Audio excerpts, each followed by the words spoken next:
নমস্কার, আমার নাম পার্থ বিশ্বাস। আমি আমার মিসেস তপা বিশ্বাসকে নিয়ে নোভা আইভিএফে এসেছিলাম।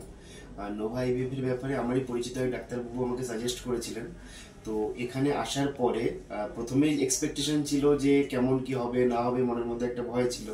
কিন্তু এখানে আসার পরে যে ডাক্তার রোহিত গুরগুটিয়া স্যার ছিলেন, শ্রীতন্বী ম্যাডাম ছিলেন, তো সবাই যে আমাদের যে এত অ্যাটমসফিয়ার এখানে দিয়েছেন, তো আমাদের কখনোই মনে হয়নি যে আমরা মানে কোনো একটা সমস্যার মধ্যে আছি বা কোনো অসুবিধা হবে। সবসময় ওনারা সাহস দিয়েছেন আর একদম শুরু থেকেই শেষ পর্যন্ত আমাদের গাইড করে গেছেন। আর শুধু ডাক্তারবাবুরা না, এখানে যত স্টাফ আছেন, অন্য যে সমস্ত স্টাফ আছেন, সবাই যেন একটা ফ্যামিলি মেম্বারই আমাদের মনে হতো। আর এখানে এসেও তাদের সাথে আমরা কথা বলতাম, গল্প করতাম, আর মানে যত টেনশন যত চিন্তা সব যেন ওনাদের কাছে আসলে আমাদের দূর হয়ে যেত, কখনোই কোনো কিছু মনে হতো না। আর এরপর যখন আমাদের এখান থেকে ভালো খবরটা আমরা পেলাম, তখন আরো ভালো লাগছে।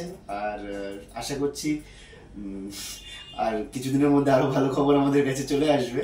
আর যখন সব মানে একদম কমপ্লিট ভালো খবরটা আসবে, তখন আমরা অবশ্যই এখানে আবার আসবো, আপনাদের কাছে দেখানোর জন্য আসবো। আর থ্যাংক ইউ সো মাচ, আপনাদের সবাইকে অনেক অনেক ধন্যবাদ।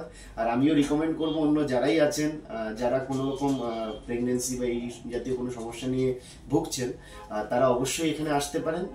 আশা করি আপনাদের নিরাশ হবেন না।